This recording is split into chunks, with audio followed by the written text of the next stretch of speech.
नमस्कार साथियों, आज की इस प्रेस वार्ता में मैं आप सभी का स्वागत करता हूं। साथियों, पिछले 2 सप्ताह में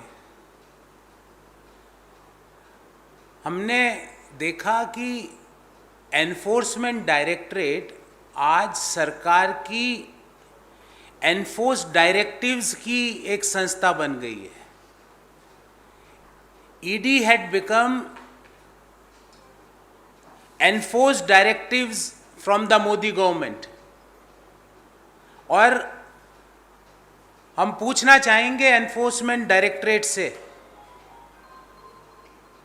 कि आपके एनफोर्स्ड डायरेक्टिव्स जो आपको मिलते हैं मोदी सरकार से, हम पूछना चाहेंगे सरकार से भी कि कुछ मामलों में आपकी इतनी लंबी और इतनी गहरी चुप्पी क्यों है? कौन लोग हैं सरकार में जो आपको ऐसा करने से रोक रहे हैं? साथियों, पिछले 8 साल में हमने देखा कि भारत सरकार के जो भी झूठे भ्रामक क्लेम्स थे वो एक एक करके ढहते रहे।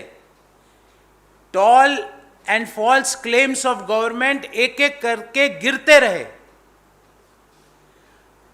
पिछले 2 सप्ताह में कांग्रेस पार्टी के पूर्व अध्यक्ष और हमारे नेता श्री राहुल गांधी जी को 54 घंटे तक की ईडी ने पूछताछ की, पर 2 मामले आपको बहुत लेटेस्ट मामले आपके सामने रखूंगा, वहां पे ईडी चुप है।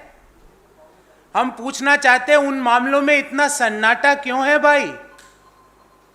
पहला मामला आता है, ये मैं भी नहीं कह रहा, सरकार भी नहीं कह रही, देश का कोई एजेंसी नहीं कह रही, पर श्रीलंका की स्टेट ओन्ड, श्रीलंका की सरकारी इलेक्ट्रिसिटी बोर्ड जिसका नाम है सीलोन इलेक्ट्रिसिटी बोर्ड, उसके चेयरमैन जो उनकी बिजली आपूर्ति करती है श्रीलंका में, उसके चेयरमैन वहां की संसद के सामने खड़े होके, कोई छोटी मोटी जगह भी नहीं, श्रीलंका की संसद के सामने खड़े होके कहते हैं कि हमारे राष्ट्रपति श्री राजपक्षा, श्रीलंका के राष्ट्रपति श्री राजपक्षा को मोदी जी ने प्रेशर डाला। ये मैं नहीं कह रहा, श्रीलंका बिजली विभाग के चेयरमैन कह रहे हैं कि मोदी जी ने श्रीलंका की बिजली बोर्ड पे प्रेशर डाला उनके राष्ट्रपति के मार्फत कि विंड पावर प्रोजेक्ट का काम श्रीलंका में अडानी ग्रुप को दे दिया जाए। मैंने भी नहीं कहा ये उनके बिजली बोर्ड के चेयरमैन कह रहे हैं। क्या हमारे देश के प्रधानमंत्री प्राइवेट पार्टीज को ठेका दिलाने के लिए बने हैं? क्या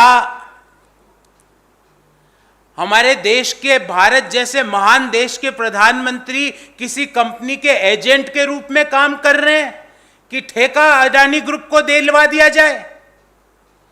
क्या ईडी और अदर एजेंसीज ने इस पे जांच करना उपयुक्त नहीं समझा? वहां पे इतनी खामोशी क्यों रखी गई? अरे हम तो 54 घंटे की जांच करके भी आ गए और आगे भी हर अग्नि परीक्षा दे देंगे, हमें कोई चिंता नहीं है। पर वो लोग जिनका नाम श्रीलंका के बिजली बोर्ड के चेयरमैन पार्लियामेंट के सामने कहते हैं कि मोदी जी उन पे दबाव डाल रहे हैं श्रीलंका की सरकार पे कि विंड पावर का प्रोजेक्ट अडानी को दे दिया जाए, क्या उनके ऊपर ईडी की पूछताछ नहीं होनी चाहिए? क्या एनफोर्समेंट डायरेक्टरेट जो कि आज सरकार की एनफोर्सिंग डायरेक्टिव्स बन चुकी है, क्या उन्होंने इस पे संज्ञान लेके मोदी जी को सम्मन दिया? क्या इसकी जांच की कि क्या इस बात में कितनी सच्चाई है कि श्रीलंका का बिजली बोर्ड का चेयरमैन खुलेआम अपनी संसद में बोलते हैं कि मोदी जी उन पे दबाव डालते हैं उनके राष्ट्रपति पर कि विंड एनर्जी का प्रोजेक्ट अडानी को दे दिया जाए? क्या इस बात का संज्ञान ईडी ने लिया? इतना सन्नाटा उनमें इस बात के लिए क्यों रह गया? कौन उनको रोक रहा था? ये तो हो गया पॉइंट नंबर 1। दूसरा पॉइंट भी लाया हूं और 2 ही पॉइंट की बात करूंगा। जैसे ही 2014 में मोदी जी ने सत्ता संभाली, उस 2014 में सत्ता संभालते ही स्टेट बैंक ऑफ इंडिया ने एक ड्राफ्ट एमओयू बनाया और उस ड्राफ्ट एमओयू के तहत $1 बिलियन अर्थात 7,825 करोड़ रुपया, उस एमओयू के तहत स्टेट बैंक ने और दुनिया के सारे बैंकों ने एक कंसोर्शियम बना के अडानी को फंडिंग देने का सोचा। और ये कहां पे फंडिंग दे रहे थे अडानी को? ऑस्ट्रेलिया में माइंस के लिए।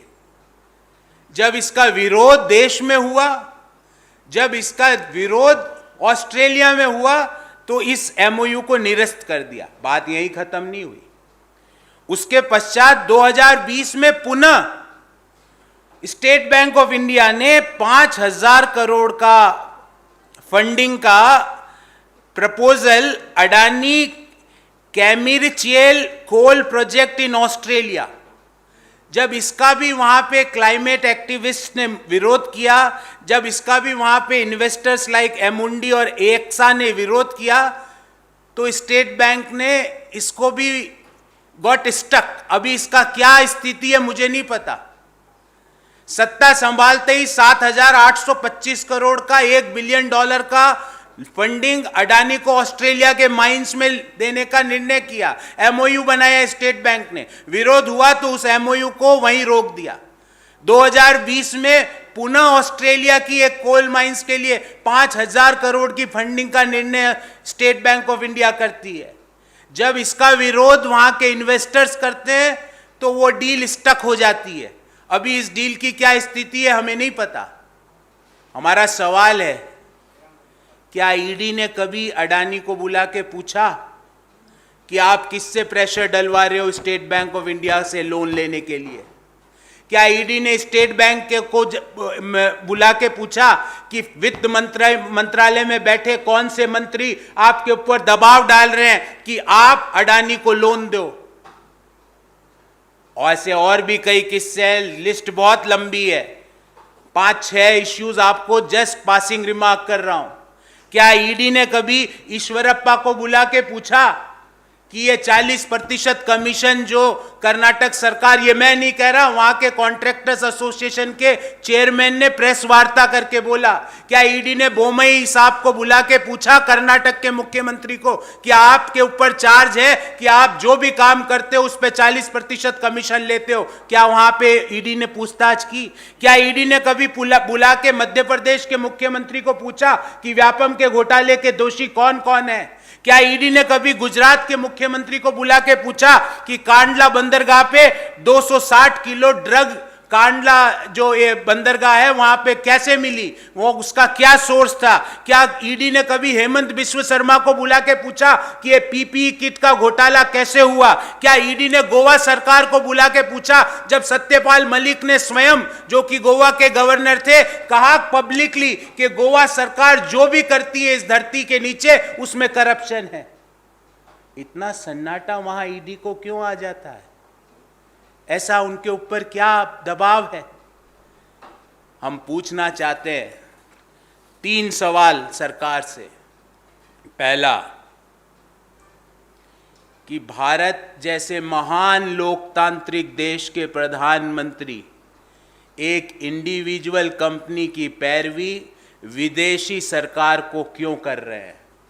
इस बात का संज्ञान कौन लेगा? हम पूछना चाहते हैं कि कौन से मंत्री और ब्यूरोक्रेट्स ईडी के ऊपर इस इन्वेस्टिगेशन को नहीं करने का दबाव डालते हैं।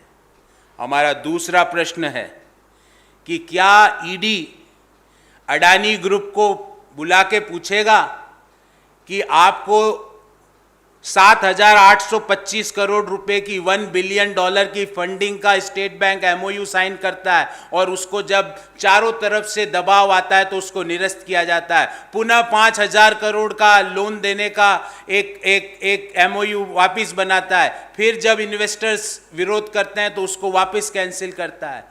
कौन लोग हैं वित्त मंत्रालय में और प्रधानमंत्री कार्यालय में बैठे हुए जो स्टेट बैंक पर दबाव डालते हैं बार बार कि अडानी ग्रुप को फंडिंग की जाए? क्या ईडी ये संज्ञान लेगा?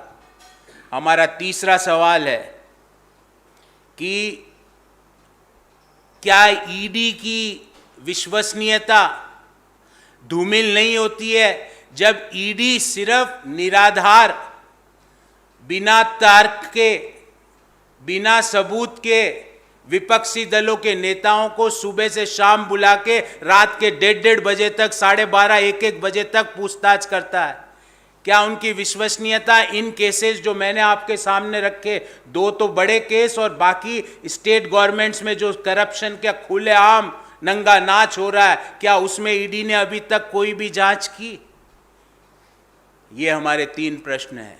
साथियों, मैं आपके प्रश्न लेने से पहले अंग्रेजी में अपनी बात को ब्रीफली कहूंगा। मैं बता दूं, ED reduced to taking enforced directives from the Modi government. Now ED doesn't means enforcement directorate, ED means taking enforcing directives from the Modi government. All the Modi government's claims have been exposed in last 8 years, whether tall or false. The BJP government has been all about antics and no substance. When its incompetence is showing across all spheres, it has yet again resorted to a cheap tricks. The questioning of Shri Rahul Gandhi ji by the ED over the last few days is a clear case of maligning his reputation and a mere political stunt. All the central agencies have been reduced to pawns in the hands of the government. All these agencies has been queuing up to collect their blindfolds only to make mockery of themselves. This is a series of events that the country is witnessing, where a once reputed agency like Enforcement Directorate can't be no longer be called as Enforcement Directorate, but is busy in taking enforced directives by the central government. And today I wish to bring 2 such instances. Instance number 1. The chairman of Sri Lankan state-owned Ceylon Electricity Board, before a parliamentary panel, claimed that Honorable Prime Minister of our great country pressurized Sri Lankan President Shri Rajapaksa to award a wind power project to Adani Group. This is perhaps the first and only incident in the history of our country that allegations of such nature has been leveled against the Prime Minister of our country. Our point is that why did Prime Minister Modi ji want to pass an undue favor to a private individual? Why did Prime Minister Modi ji lowers India's pride by acting as a sales agent of a private individual? Modi ji, आप sales agent का काम क्यों कर रहे हो? हमने तो देश का प्रधानमंत्री आपको चुना था, देश ने तो. What was his compulsion? Why are ED and other agencies sleeping on this information? This is instance number 1. Instance number 2. As soon as Modi government came to power in 2014, SBI drafted an in-principle agreement with the Adani Group for $1 billion facility and bought in several banks worldwide to provide fundings.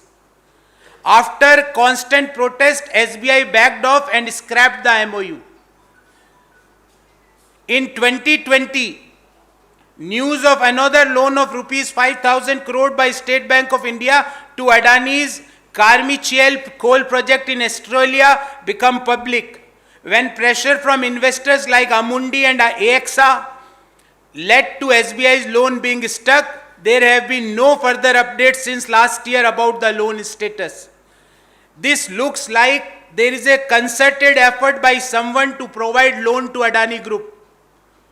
Does this not warrant ED's intervention to call upon and investigate the involved individuals and ministers and bureaucrats? Why ED is mum and silent on these initiatives? There are several other instances, and I will point out 6 of them. When the Contractors Association chairman in Karnataka publicly said that Karnataka government, whatever they do, they charge 40% commission. Why ED is silent on that? Why ED is silent on the biggest employment ghotala of the entire world, that is Vyapam?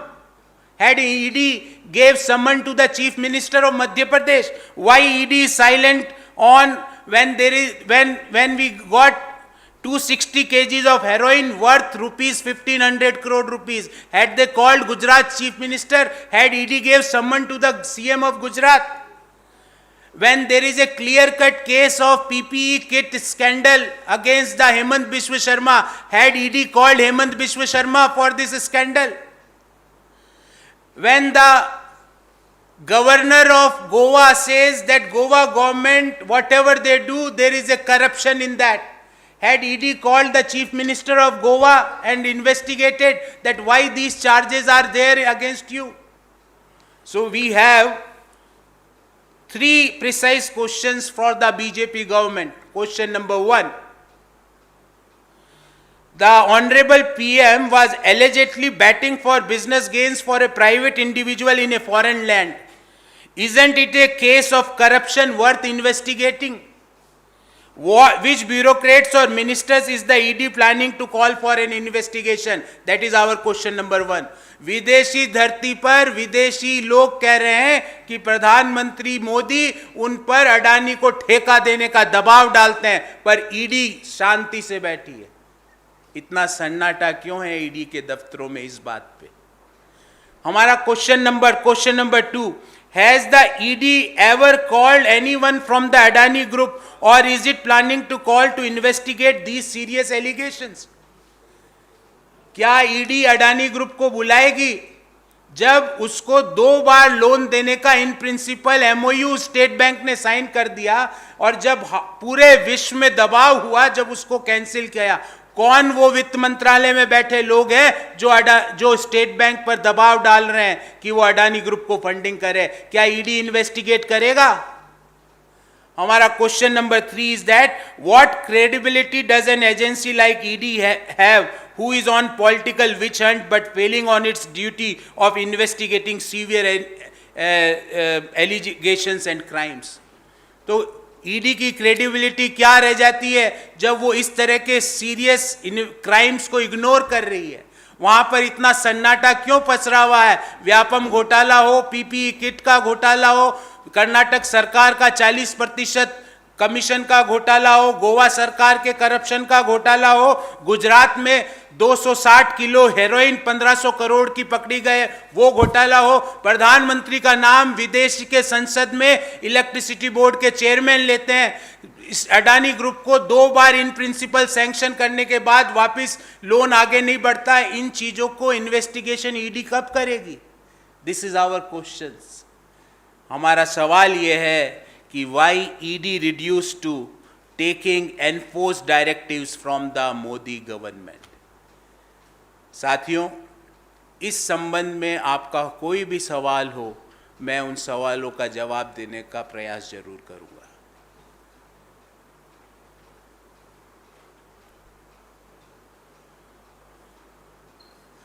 और जो भी मैंने बातें कही है, आपको कई बातों का पता भी होगा, और सारी प्रूफ के साथ मैं आपको प्रेस रिलीज में सारी बातें जो भी मैंने बोली है उसके पेपर्स के साथ आपको मैं प्रेस रिलीज दे दूँ। बहुत बहुत धन्यवाद। मैं इस प्रेस वार्ता का समापन करता हूँ। मैं नीचे आके इस पे बात कर लेता हूँ, बाकी क्योंकि आज की एक स्पेसिफिक प्रेस कॉन्फ्रेंस ईडी का सन्नाटा पे थी, तो और कोई विषय होगा तो हम नीचे। सन्नाटा में आपने योगदान दिया है।